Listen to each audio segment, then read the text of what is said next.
I think it depends on the personality and the interests of the person. I think if you're really entrepreneurial and you're interested in it also depends on whether you're more interested in learning about marketing or you're more interested in learning about the beverage alcohol business. If you're super interested in beverage alcohol, I think it's great to start with a more established company or more established brand because you're going to have more mentorship.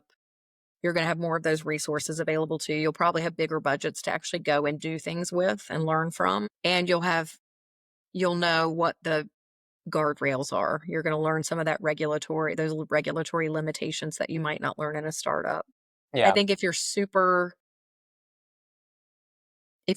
if you're really independent and really entrepreneurial and you want to get out there and really make a mark, then working for a startup can be great. It gets a lot of times with startups, what I've noticed is there's a lot of ambiguity and there's a lot of pivoting and there's not necessarily always a stable budget. And that can be really frustrating if you're just starting out and you're trying to learn because you've got so much ambiguity and so many changes and so much disruption all the time. It can be hard to kind of filter through that and figure out how to go do what you're being asked to do.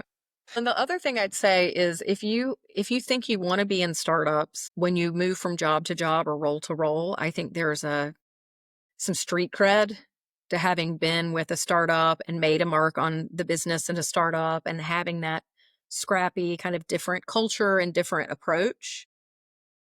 However, having at least some experience with a bigger supplier or a bigger brand gives you an anchor. You've had, and it's also great. I'm a big fan of test and learn. Try it out, see what you like and what you don't like. So I would highly recommend doing both.